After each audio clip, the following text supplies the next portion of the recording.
po ay nasa ika-4 na po tayo na salita ng Lord na iminika niya po doon sa pitong salita. At matatagpuan po natin ito sa Matthew 27 verse 46. Sabi po dito, bago mag 3 p.m., sumigaw si Jesus ng malakas, Eli, Eli, lema sabachthani, na ang ibig sabihin ay Diyos ko, bakit mo ako pinabayaan? Tayo po ay magtuloy. Hallelujah Lord, hallelujah Jesus. Panginoon, sa oras na ito, habang pinag-uulay-ulayan namin ang iyong salita na ito, Panginoon, dalangin ko po Lord na mangusap ka po, Panginoon, sa puso ng bawat isa sa amin at patuloy namin alalahanin, Lord, yung ginawa mo doon sa krus ng Kalbaryo. At ikaw po, Panginoon, ang siyang patuloy na kumilos, Panginoon, sa aming kalagahan. Salamat po, Lord, in Jesus' name, Amen. So, ito pong ika-4 na salita ng Panginoon ay tungkol po siya sa Diyos ko, bakit mo ako pinabayaan? Ito pong sigaw na ito ni Jesus habang siya po ay nakapako sa krus ng Kalbaryo, hindi lang siya basta sigaw. Itong sigaw ni Jesus, may bigat siyang daladala. Yung sigaw ni Jesus na ito ay may kasamang sakit. Hindi lang siya yung basta sigaw na Diyos ko, kundi sa pagsigaw ni Jesus na ito na Diyos ko, bakit mo ako pinabayaan? Nandoon yung paghihirap na ginawa ni Jesus para sa atin. Amen? And dito po, nung sinabi ni Jesus, habang siya po ay nakapako sa krus na Diyos ko, bakit mo ako pinabayaan?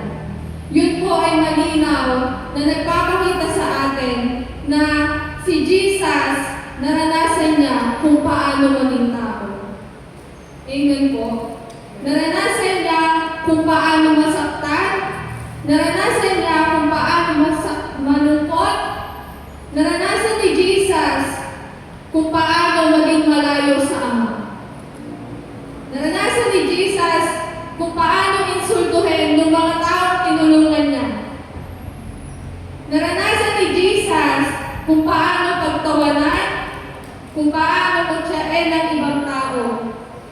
Habang pinagdadaanan niya yung paghihirap na meron siya noong mga panahon na yun.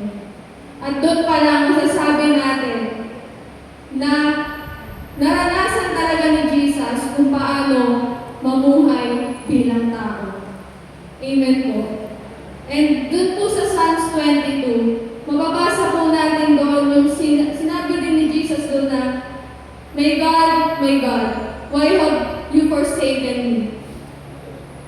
Naranasan ni Jesus kung paano maging malayo sa Ama. Dahil yun sa kasalanan natin.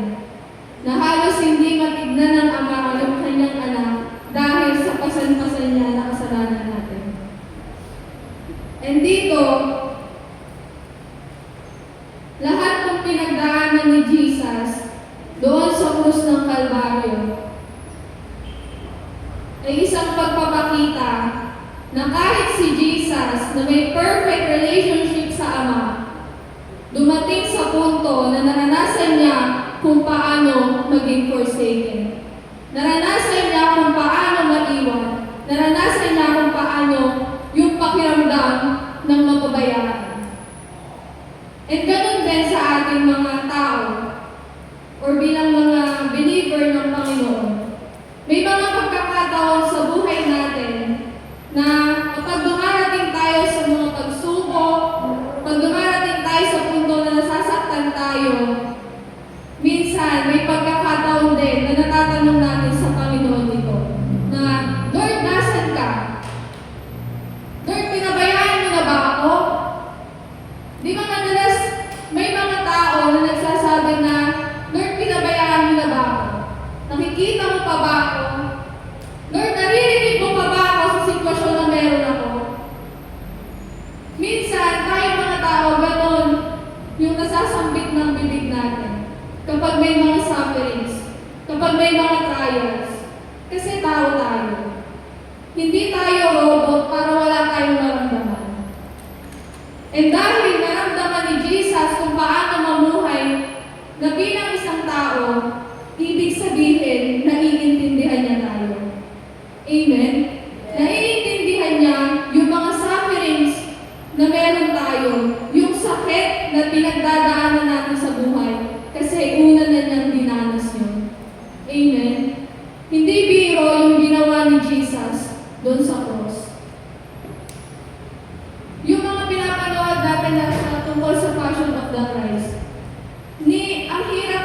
minsan, habang sinasambit ni Jesus yung, my God, why have you forsaken me?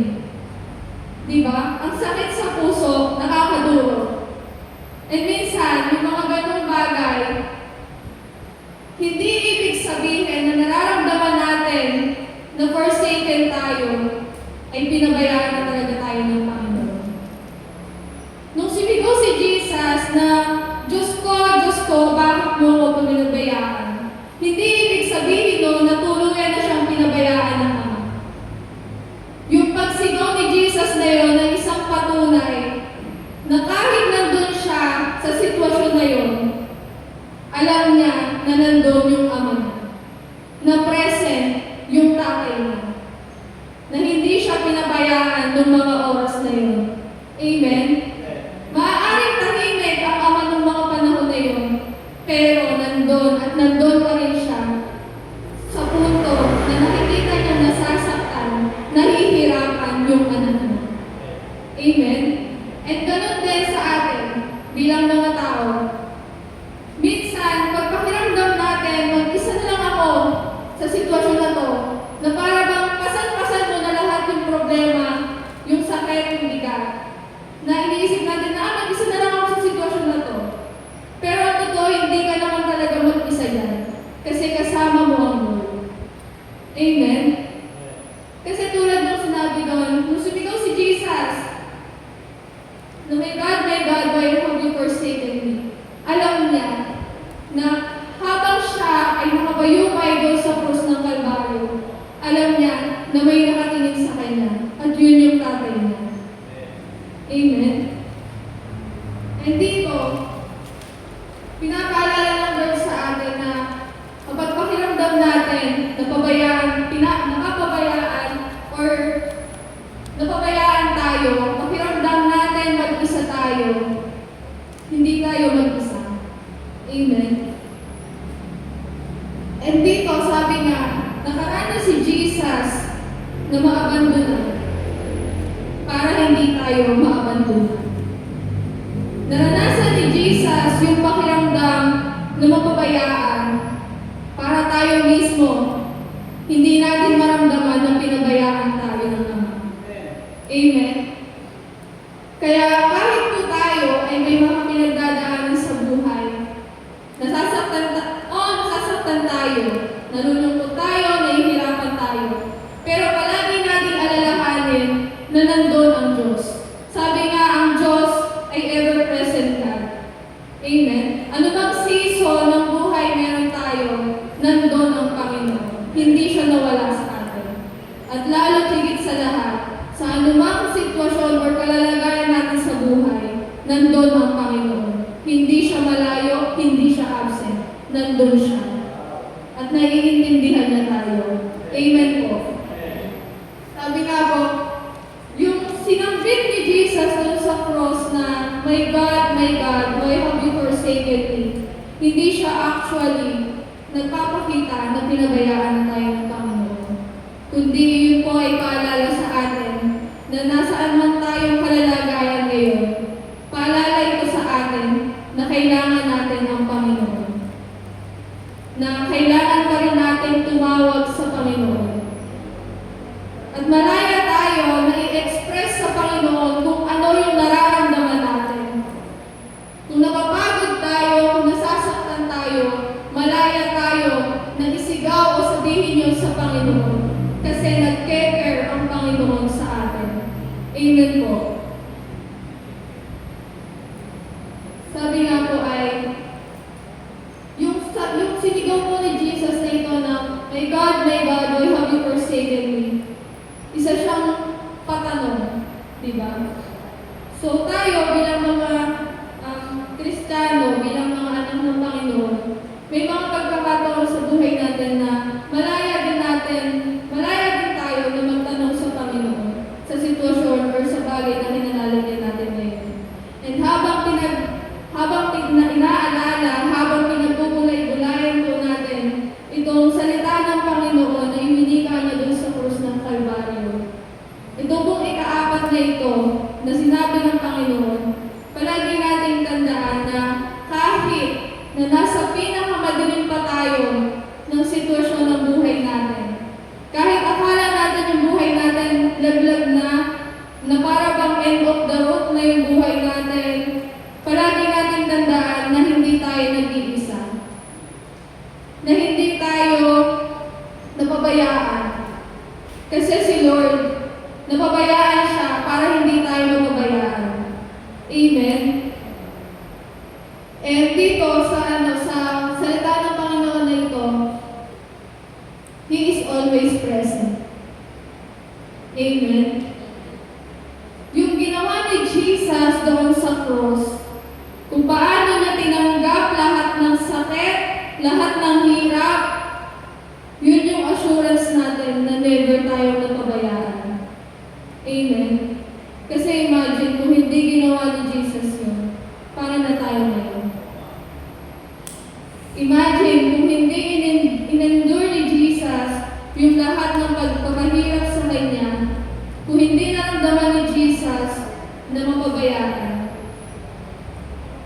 di mararamdaman natin ngayon na napabayaan din tayo. Na which is hindi ginawa ng Panginoon. Dahil mas pinili ng Panginoon na maramdaman niya na mapabayaan para kahit kailan hindi natin mararamdaman na inabandona o pinabayaan tayo ng Diyos. Amen po. Kaya palagi po tayong tumingin, palagi tayong tumawag sa Panginoon. At sa lahat ng sitwasyon na meron tayo, tanging si Lord lang yung makakatulong sa atin. Si Lord lang ang nakakaintindi sa atin. Amen po. Kaya, ulitin ko po, hindi po si Jesus, naramdaman niya na mapabayaan para hindi natin maramdaman na iniwan o pinabayaan na tayo sa sitwasyon na meron tayo. Tayo po ay mag-pray. Hallelujah, Lord. Hallelujah, Jesus. Salamat po, Panginoon, sa ginawa mo, Panginoon, sa krus ng Kalbaryo. Salamat po, Lord, dahil mas pinili mo na maramdaman na mapabayaan para hindi namin maramdaman na naiwanan kami, napabayaan kami, Lord, sa mga sitwasyon na meron kami sa buhay. Dalangin namin, Panginoon, na palagi namin kalalahanin ang iyong mga salita na ito, Panginoon. Palagi namin panghawakan, palagi kami tumingin sa cross every time na nanghihina kami, nasasaktan kami. Dahil dun pa lang, Lord, alam namin yung assurance na never kami napabayaan, never kami na-abandon. Dahil palagi kang malapit sa amin at hindi ka nawawala sa aming tabi. Hallelujah, Jesus. Salamat po, Panginoon, sa iyo po ang lahat ng papuri. Salamat in Jesus' name. Amen.